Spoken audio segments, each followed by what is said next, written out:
dia, você que acompanha o Sistema Canção Nova de Comunicação. É um prazer, uma alegria estar com você nessa manhã. E de uma forma especial, eu quero me unir a todos os católicos da França que hoje estão de luto pelo simples fato de serem católicos, né? Quem acompanhou as notícias já nesta manhã já pôde ver que 3 pessoas morreram num atentado terrorista na França, pelo simples fato de estarem dentro de uma igreja rezando ou à proximidade. Pelo simples fato de serem católicos. Isso ainda acontece no mundo de hoje. E eu quero me unir a todos os católicos franceses, porque por 13 anos eu vivi em missão na França, né? Vivi também a experiência de passar pelos momentos dos atentados de 2008, 2015, e de me unir a esse povo que eu tanto amo. A metade do meu coração é francês. Eu tive os meus filhos na França, tenho 3 filhos, onde os 3 têm a nacionalidade francesa. E amo a minha igreja. Eu quero me unir aos católicos da França que sofrem nesse momento. E, falando em missionaridade, é isso que eu quero partilhar com vocês nessa manhã, é isso que me foi pedido para partilhar com vocês. Eu quero convidar, se você tem uma Bíblia perto, a pegar a sua Bíblia e abrir em Isaías 6. A palavra que foi me dada para partilhar é essa resposta do profeta Isaías a Deus. Eis-me aqui, envia-me. Essa é uma experiência fantástica. Essa experiência de escutar o Senhor e poder responder à sua voz. Ser profeta, né? Ser santo. O que é ser santo? Ontem nós recebemos a notícia que o Papa Francisco reconheceu as virtudes heróicas de Maria Isabel de Barbacena. Né? Meu marido é barbacenense, já pude visitar várias vezes o túmulo de Isabel, que fica na Catedral de Barbacena. E essa menina que deu a vida para proteger a castidade, para guardar o seu corpo. O santo, meus irmãos, interessante, né? Parece contraditório. Não é aquele que vive heroicamente. O santo é aquele que não faz resistência à graça. O profeta é aquele que não faz resistência à graça. O missionário deve ser aquele que não resiste à graça. Por quê? Porque ele fala em nome de Deus. Ele é a voz de Deus. Ele vem e ele é enviado por Deus, da sua parte. Vamos ler comigo, se você tiver, senão eu vou ler aqui para você, você vai acompanhar. Esta palavra de Isaías, capítulo 6, nós vamos ler do versículo 1 ao versículo 8. No ano em que morreu o rei Osias, vi o Senhor sentado em trono alto e majestoso. É bom você ver que depois do capítulo 1 até o capítulo 6, essa é a primeira experiência mística de Isaías. Ele já profetizava, ele já falava em nome do Senhor, mas até agora o Senhor não tinha aparecido, ele não tinha tido uma visão do Senhor. E o que foi que Isaías viu? Ele viu a orla, eu vi a orla do seu manto que enchia o templo. Acima dele se erguia serafins, cada qual com 6 asas. 2 cobriam-lhe o rosto, 2 o corpo e 2 serviam para voar. E exclamavam um para o outro: Santo, Santo, Santo.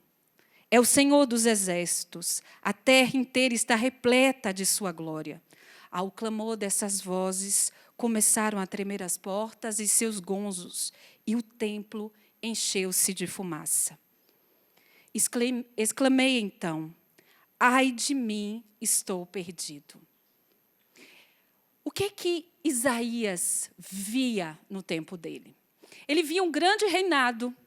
Os primeiros capítulos, primeiros momentos do profetismo de Isaías, ele via uma Jerusalém que prosperava, que se mostrava ao mundo como próspera. Mas por dentro, ele via o pecado, a avareza, a idolatria do povo. E aí Isaías agora se encontra, não por mérito dele, mas por graça de Deus, Deus que aparece a ele. E ele vê o contraste. Ele vê o contraste do pecado, dos males do reino de Jerusalém, de Israel. E ele agora olha e vê a beleza. Uma visão profética, uma beleza inefável. Depois desta visão, Deus se revela e se mostra como Isaías, como aquele que cuida, que faz, que restaura, que renova. Depois dessa visão, Isaías vai profetizar sobre o Cristo, o Emanuel. Isaías vai profetizar sobre a reconstrução de Jerusalém. Porque antes, se você pegar o capítulo, deixa eu pegar aqui, 4, pouquinho antes mesmo. Não, o 5, um pouquinho depois. A gente vai ver Isaías que vai gritar, vamos dizer assim, os seus ais contra o povo de Judá. Ele vai dizer, olha, vocês estão vivendo nessa situação. Olha, ai de vocês, a gente lembra dos ais de Jesus, né? Ais de Jesus, contra os fariseus, contra aqueles que praticavam, mas que praticavam a lei, mas que estavam com o coração longe de Deus, que eram hipócritas, que faziam aquilo para serem vistos, que faziam aquilo para serem aceitos, amados, mas que o coração deles estava completamente longe de Deus. Isaías clama, já no capítulo 5, esses ais contra Jerusalém. E agora, diante da glória de Deus, ele diz dele mesmo, ai de mim, porque o profeta é aquele que, diante de Deus, ele percebe o quê? A sua pequenez. Talvez Isaías tenha vivido aí uma conversão da sua missionaridade, do seu profetismo. Ele entender, porque ele era um homem muito influente. Talvez ele tenha até saído de meio de pessoas influentes. Ele vai entender que a missão dele não é esforço nenhum, não é graça nenhuma dele, não é mérito nenhum dele, mas é extremamente Deus que o envia, que o escolhe e que se manifesta através do profeta. O que ele vê? Ele vê agora a sua pequenez, a sua iniquidade. A gente não pode ser missionário pelas nossas próprias forças. É impossível responder esse Deus que nos chama com as nossas próprias forças. A gente até quer, a gente até faz, mas parece que tem horas que a gente percebe que a gente vai e não consegue. E Deus aparece, Deus se mostra na sua beleza, na sua realeza. Ele teve uma visão real. Se a gente for olhar também, esta visão de Isaías lembra muito uma visão que um outro vai ter no último livro da Bíblia, a visão de João, a liturgia do céu. Né? João, capítulo 4 e 5, Apocalipse de João, desculpa. E a gente vai ver essa liturgia celeste, os anjos que cantam e adoram. Isaías já vê aquilo que acontece no céu. João vê aquilo que acontece no céu e mostra e já indica que nós iremos viver essa liturgia, essa experiência. Então o profeta observa, olha, vê, ele vê Deus. E olhando para Deus, ele se vê. Olha que bonito, meus irmãos. Muitas vezes a gente está procurando se olhar. A gente vê tantas religiões, né, ditas religiões, que dizem ao homem que ele pode por ele mesmo, com a força dele ele pode ser melhor, principalmente a nova era, religiões budistas, que dizem que com esforço você pode ser melhor com as suas forças, mas a gente não pode ser melhor com as nossas forças, não. O que Jesus nos prometeu? Ele nos prometeu o seu Espírito Santo que renova o nosso coração. O que já Ezequiel, profeta do tempo de Isaías, dizia, eu vou tirar do coração, do interior deles o coração de pedra e dar a eles um coração novo. Por quê? Porque essa mudança, lembra que eu falei o que é santidade? Santidade não é heroísmo, santidade não é fazer com as forças do meu interior inteiro. Não, eu tenho que transpirar bastante. Mas não. Qual é a transpiração para quê? Para eu não resistir à graça. Porque Deus chama, a gente vai ver isso. Deus pergunta, Deus interpela, Deus entra na história, entrou na minha história, imagino que entrou também na sua história, entrou na sua vida. Ele quer entrar. Talvez você que esteja escutando agora esteja indagado, mas como assim Deus que interrompe a nossa história, a nossa vida? Sim, Ele está aí.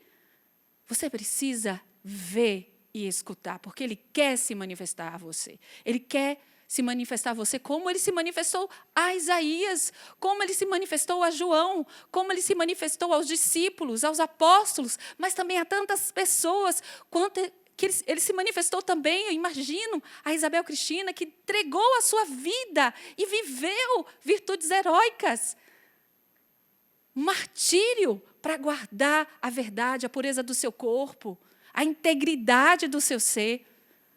É possível. E eu rezo muito a Deus que essa menina possa ser santa. Ela já está na glória, mas seja elevada à glória dos altares. Porque nós, jovens brasileiros, eu me conto como jovem, nós precisamos de exemplo, de exemplos heróicos, de pessoas que não resistiram à graça de Deus. E o que é que Isaías diz? Eu estou perdido.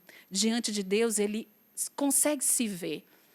Deus é o seu espelho. Deus diz, Isaías, olha quem tu és e quem eu sou. Hoje nós vivemos a quinta-feira de adoração. O que a adoração nos faz? A adoração nos faz colocar Deus no lugar de Deus e a gente no nosso lugar. A adoração não é petição. A gente pede também. Mas a adoração coloca todas as coisas no lugar. É como se tivesse uma desordem.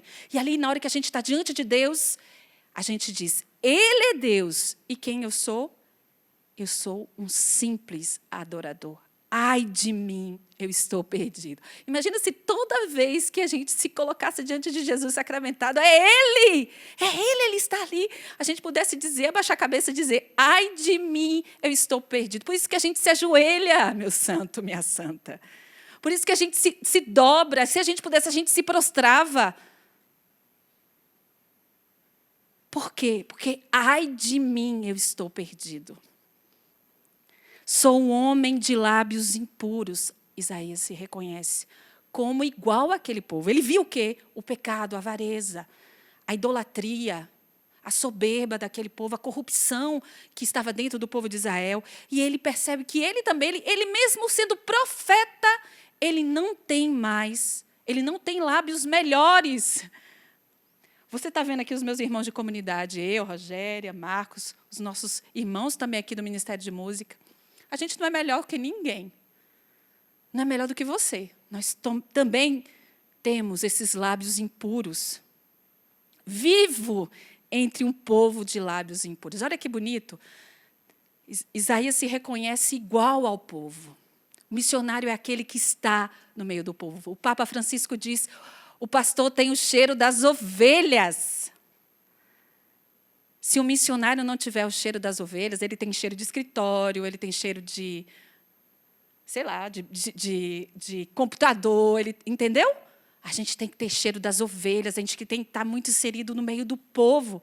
Eu sei que hoje a gente tem a distância, né, física por causa da pandemia, mas o missionário é aquele que tem cheiro das ovelhas, já diz o Papa Francisco.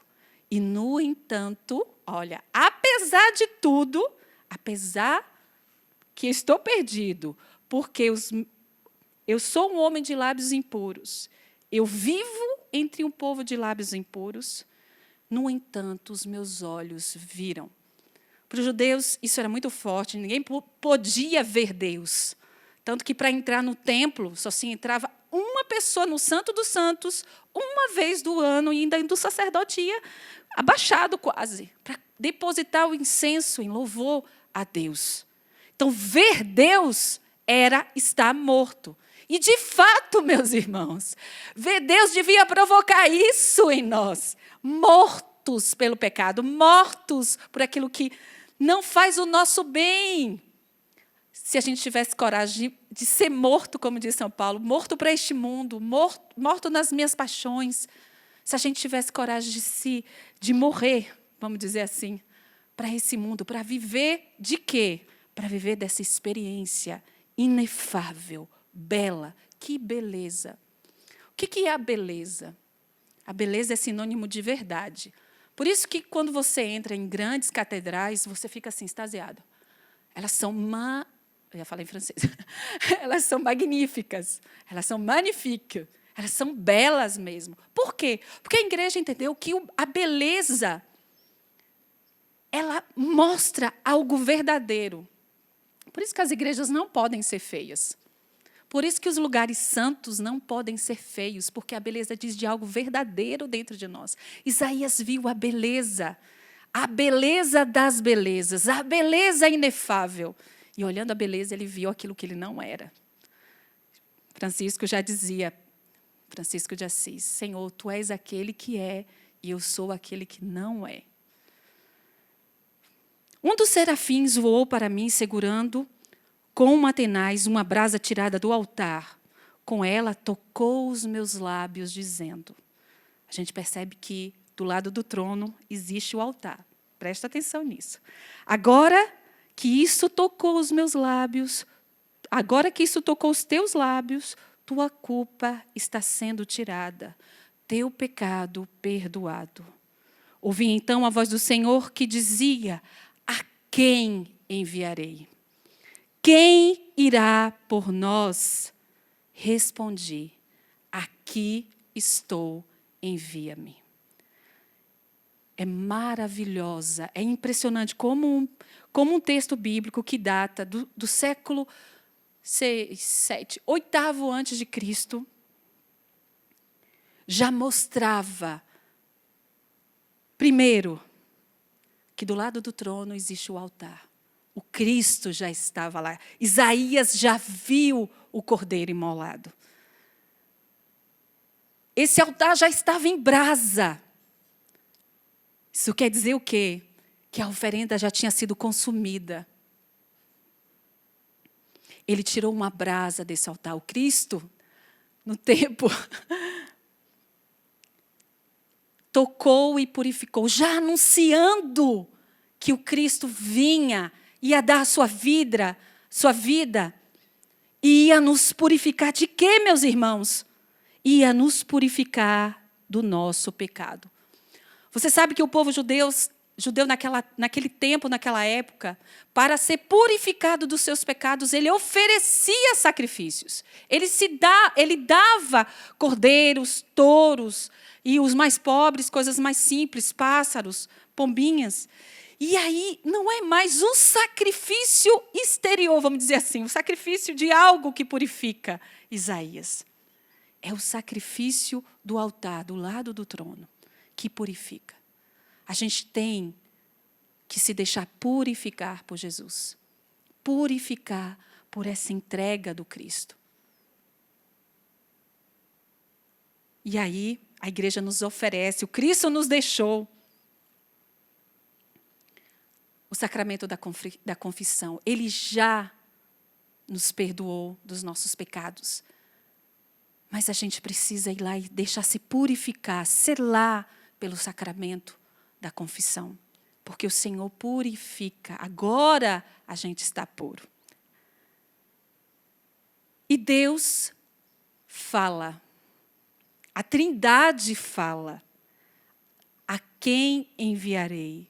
Quem irá por nós?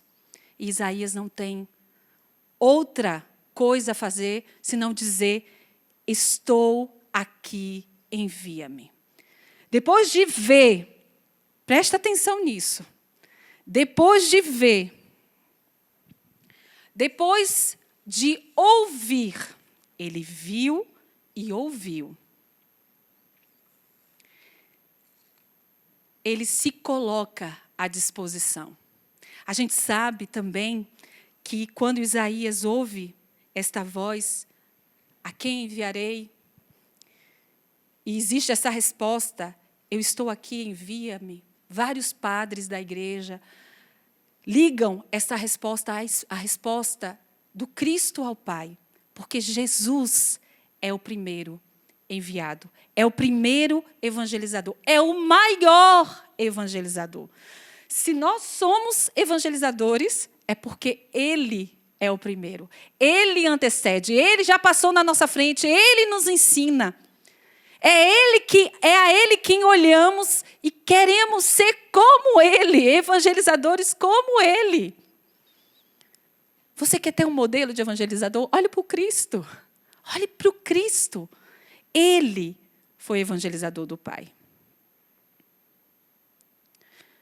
Isaías é tocado, ele é purificado, ele vê, ele ouve, ele dá uma resposta.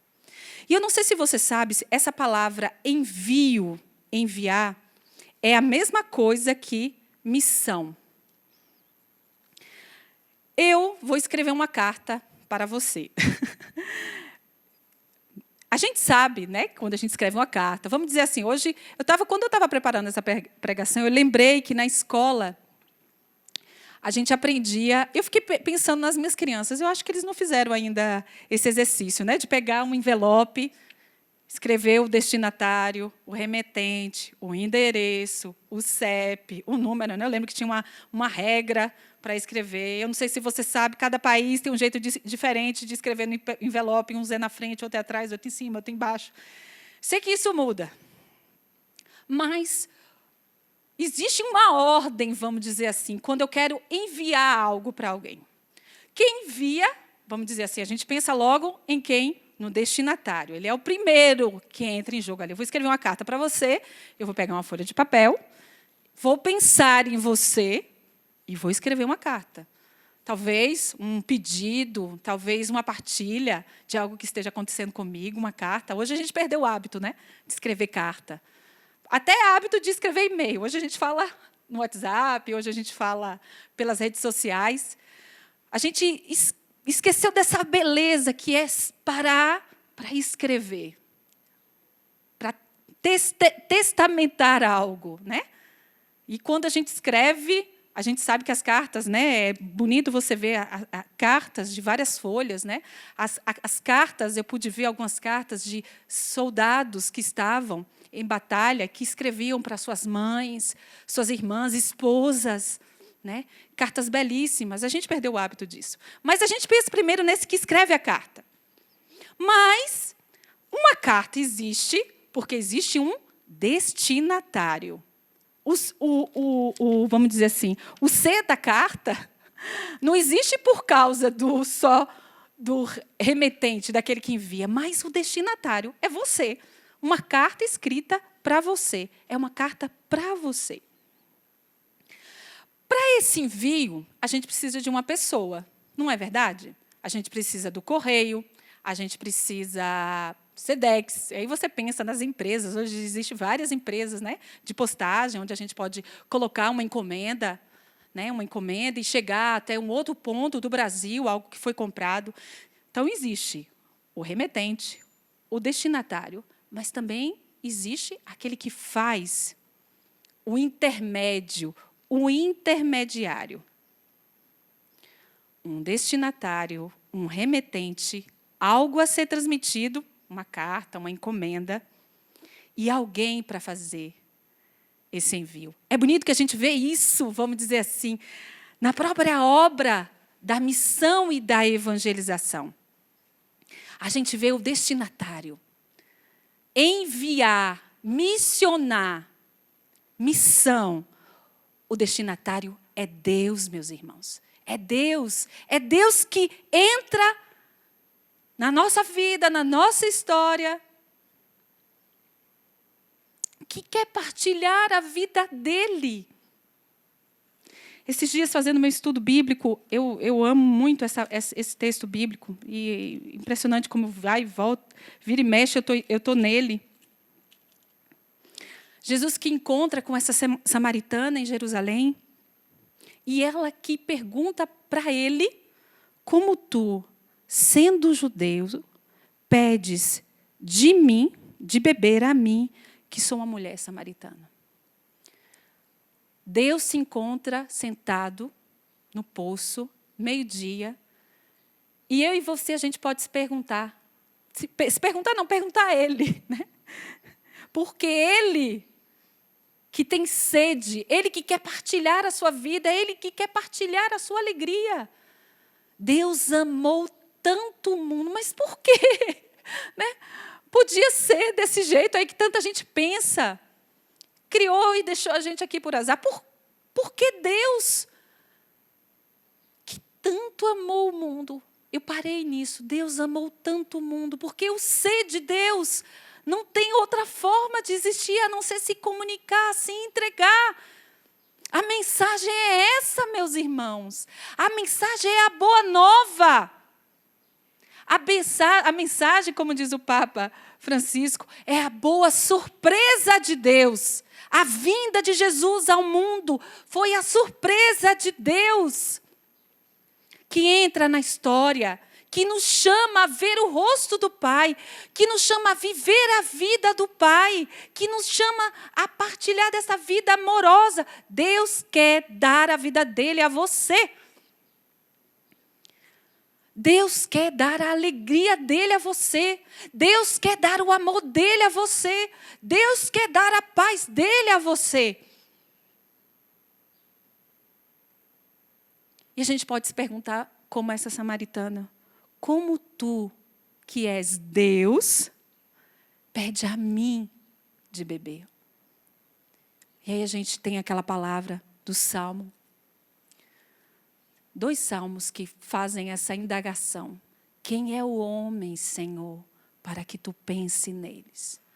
Quem é o homem, Senhor? Você nunca se perguntou isso? Quem que é o homem para que Deus pense nele? E o homem, meus irmãos, em todas as situações.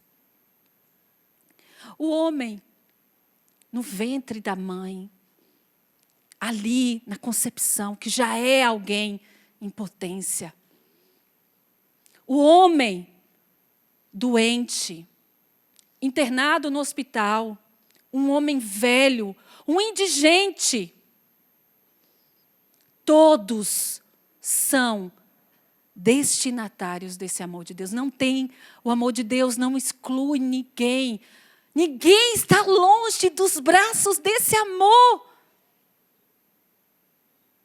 Todos são chamados a serem envolvidos. Por isso que o Evangelho foi feito para ser proclamado pelo mundo. Ide pelo mundo e proclamar o Evangelho. Deus precisa de gente que escute.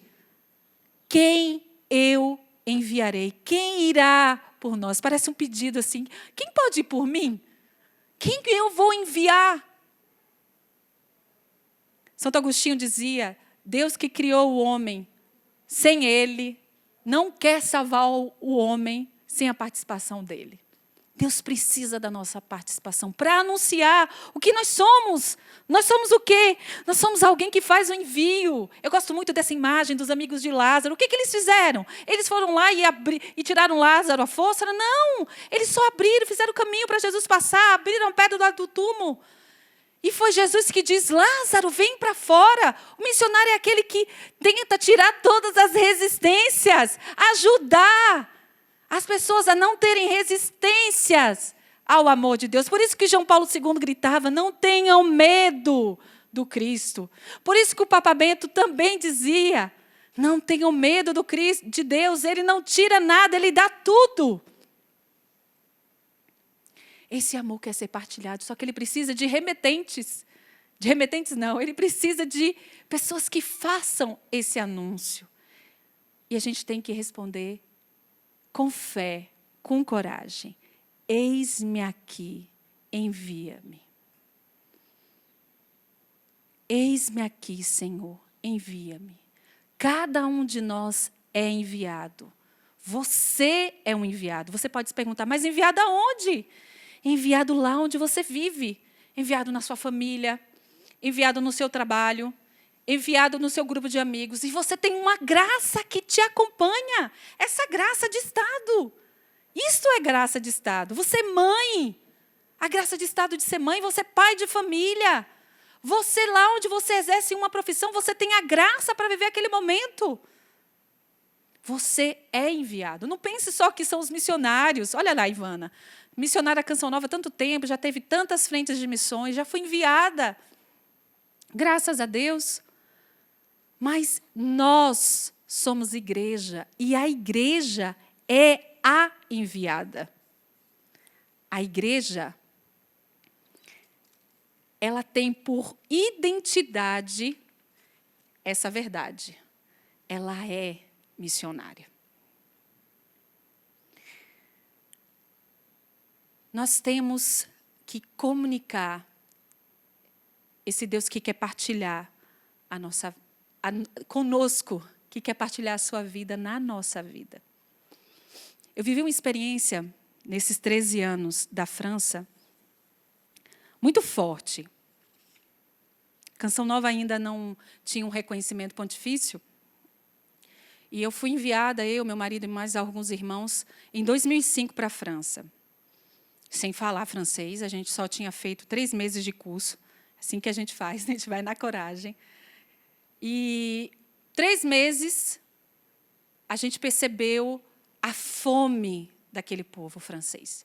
Eles têm sede, eles têm fome. Eles são anêmicos da verdade sobre Deus. E a gente foi interpelado muito logo para anunciar, com 3 meses, sem falar muita coisa, a gente já fazia grupo de oração, cantava, animava. A gente escrevia a pregação, traduzia, né, o que a gente sabia. O padre francês que morava conosco, ele corrigia, a gente ia, cantava, animava. E várias pessoas me perguntaram, mas o que vocês estão fazendo aqui? Né? Por que vocês vieram? Vocês vieram do Brasil, o Brasil é tão grande, tanta coisa para fazer no Brasil. Por que vocês vieram evangelizar a França? E eu ficava assim, a França me curou muito. Experiência missionária fora do Brasil me curou muito. Por quê? Porque você quer fazer bem a um francês, eles mesmos dizem isso, você elogia ele, né? Eles brincam mesmo. O que a França fez foi a melhor coisa do mundo, e o que eles não inventaram, eles pegaram e fizeram melhor ainda. Isso é o espírito francês, né? E o nosso bispo, Dom Dominique, acompanhando, né, esses primeiros momentos, ele era muito presente mesmo. Olhou para mim um dia e falou, Ivana, bem nos meus olhos, ele tem olhos azuis, você é enviada. Você foi enviada. Você foi enviada pela sua comunidade, você foi enviada pela igreja. Você não está aqui porque você quer. E interessante que, quando o Dom Dominique pronunciou essas palavras sobre mim, é como se escamas, de fato, caíssem dos meus olhos. Eu não estou aqui porque eu quero. Eu não estou aqui porque é engano achar que vai viver fora do Brasil, vai viver uma experiência missionária, vai ser o céu. Não, é muito desafio. Muito desafio. É muito. Precisava de horas para contar. A pobreza, o se sentir pequeno, não falar, o passar vergonha por causa disso. A cultura que é diferente. E ali na raça anunciando, na raça, contando com a graça. Na raça, contando com a graça. E ali eu entendo que eu faço parte de um corpo enorme, de uma igreja. É como se, eu sentia aquela hora como se eu entrasse dentro de um rio e que eu não resistisse a esse rio. Eu estava ali pensando que era com as minhas forças, que era com a minha vontade, que era com as minhas capacidades. Nenhuma. Pobreza total. E ali eu me larguei num rio que corre, meus irmãos, e que corre em toda a igreja, que é o quê? A igreja foi feita para ser missionária. A igreja foi feita para anunciar. A gente nega a nossa identidade católica, apostólica, romana, se a gente se fecha, se a gente se tranca, se a gente tem espírito de escritório. Se a gente não queima, palavra de São Paulo a Coríntios, 2 Coríntios 5, 14. O amor de Cristo me interpele. A tradução francesa é linda. O amor de Cristo me pressa, me coloca com pressa. Por quê? Porque eu preciso anunciá-lo, porque eu preciso contar da verdade, porque eu preciso contar desse amor que Ele tem.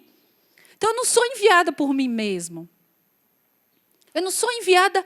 Ivana não pode se enviar.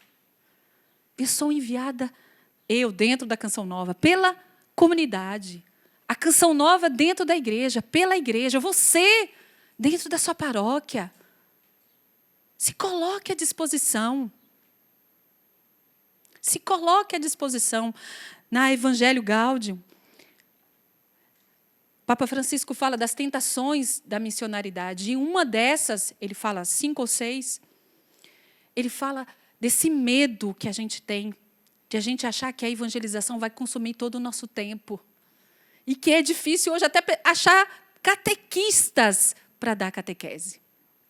As pessoas têm medo, as pessoas vivem um individualismo. As pessoas vivem grandes tentações de não partilhar mais a vida, de não partilhar muitas vezes a alegria que está ali dentro delas. O missionário é aquele que viu, escutou, é contagiado e que quer partilhar essa experiência que ele fez. Isaías fez essa experiência. E ele não pôde dar outra resposta a não ser: eis-me aqui, Senhor, envia-me. O Cristo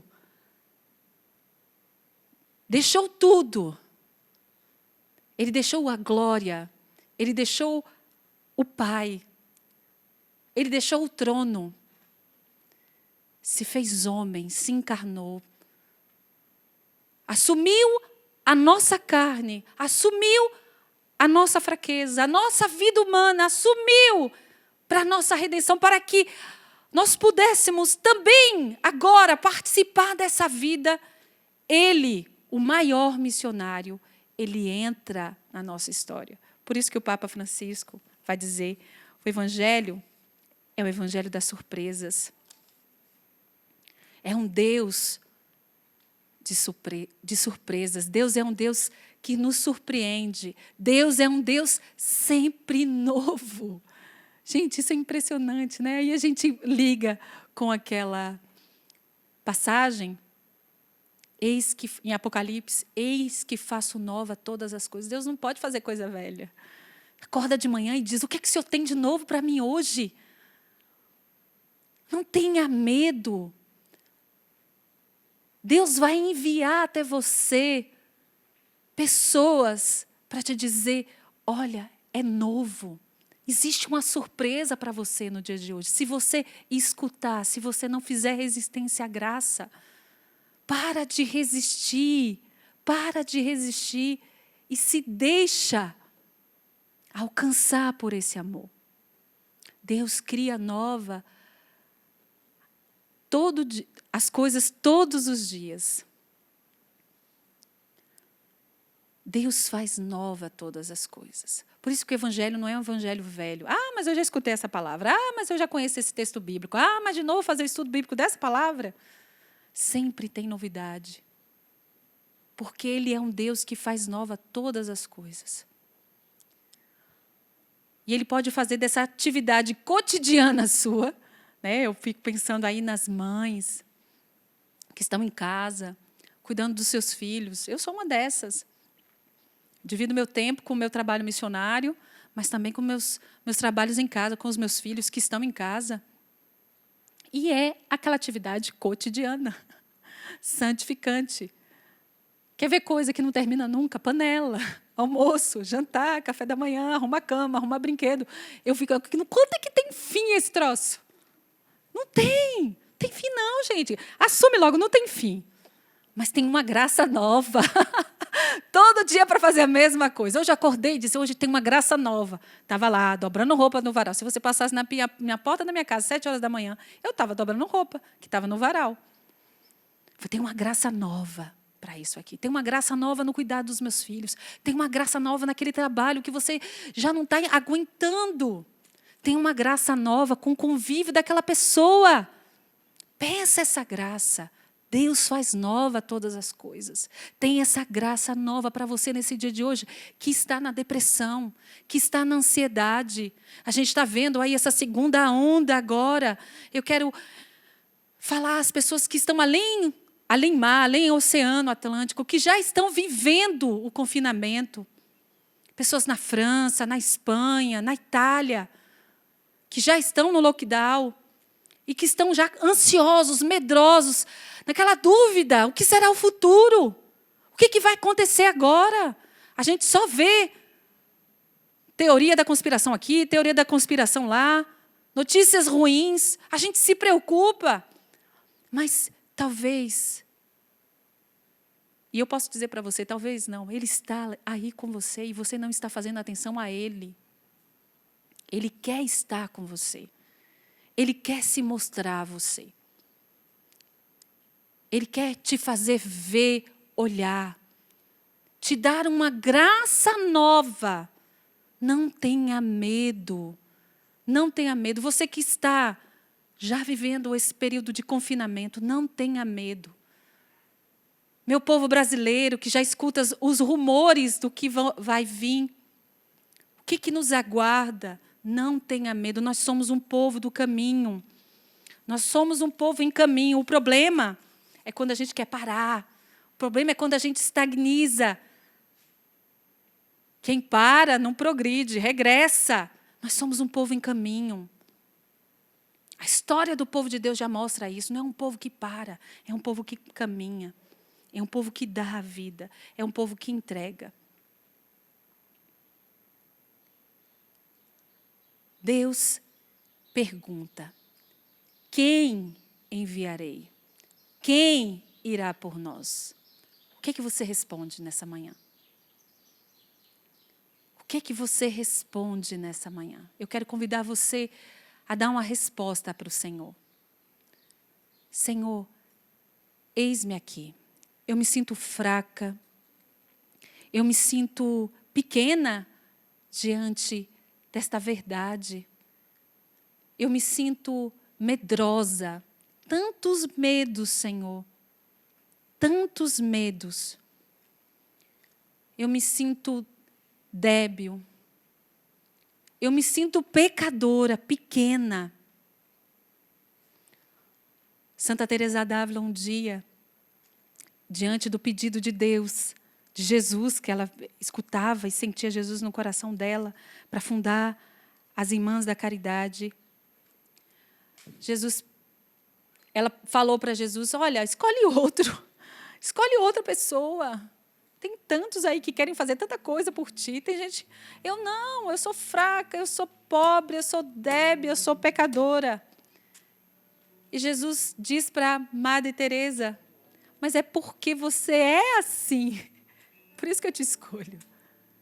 Porque eu sou uma pessoa de lábios impuros. E não sou diferente de ninguém. Mas Ele escolhe, Ele envia. Não tenha medo. Não tenha medo. Não tenha medo de fazer a experiência de Isaías. Deus quer. Não tenha medo de ver. Não tenha medo de escutar. A gente tem medo de escutar. A gente tem medo de parar. Por isso que a gente se enche de tanta coisa. Por isso que, mesmo que se criam tantas coisas, para que o homem não pare e não veja a Deus. E não veja como Isaías, como João, o céu aberto, a glória do templo, a orla do manto, o altar em fogo, em brasas. E aí a gente possa fazer a experiência de ser purificado e sem medo, sem resistências, a graça, dizer: eis-me aqui, envia-me. Eu estou na Canção Nova há 25 anos. Eu saí uma menina de Jiquié, na Bahia, e hoje eu sou uma mulher de 43 anos. Tudo o que eu sou certo, devo à minha família. Mas tudo que eu sou agora, eu devo a essa missão que eu vivo dentro da Canção Nova. Eu devo à minha comunidade, eu devo à igreja. E eu não posso fazer diferente a não ser não resistir à graça. Porque eu vejo o céu aberto, eu vejo a glória do templo, eu vejo o cordeiro imolado. Eu vejo, e Ele quer se mostrar a você. Eu não sei se eu vou conseguir cantar, mas eu traduzi essa música para você. Só um pedacinho. Eu vejo o céu aberto, eu vejo o céu aberto e o manto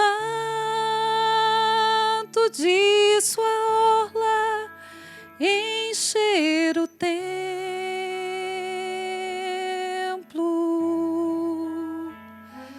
Eu vejo o céu aberto, eu vejo o céu aberto. Senhor, dai-nos a graça de ver esse céu sem medo. Dai-nos a graça de entender que o Senhor se mostra cotidianamente para nós, nas surpresas do dia, na beleza da Tua glória, Senhor, na beleza da Tua presença eucarística, escondida dos meus olhos de carne, mas visível aos olhos do meu coração. Que eu não tenha medo de Te olhar, Senhor, ver a minha verdade, saber que eu não sou nada, que eu sou pó, mas que Tu és a glória, que Tu és o Deus, que Tu és o verdadeiro. Eu quero ver, Senhor, os céus abertos. Eu quero ver a glória, o cordeiro, o altar em chamas. Eu quero me deixar purificar por esse Deus. E que eu possa, Senhor, responder a Ti sem medo. Eis-me aqui, envia-me. Eu vejo o céu aberto. Eu vejo o céu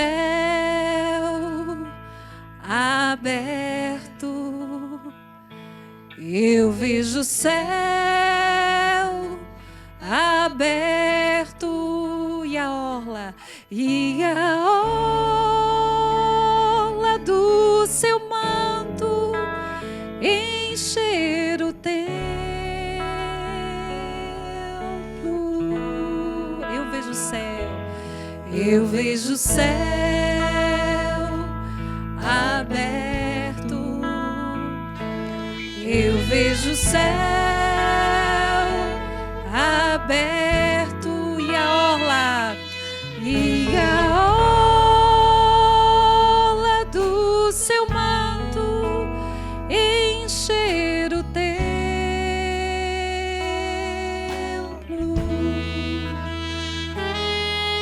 Obrigada, Senhor, obrigada por esse amor que se comunica a nós, esse amor que se entrega a nós, esse amor que se dá a nós. Eis-me aqui, Senhor. Eu não quero ter resistências à Tua graça. Eu não quero resistir àquilo que Tu queres fazer em mim, por mim, para os meus irmãos. Que eu não tenha medo, Senhor, de dar a vida. Porque ninguém me tira, eu a dou livremente, eu entrego livremente, Senhor. Eu quero, Senhor, poder me entregar a Ti e não ter resistências à Tua graça.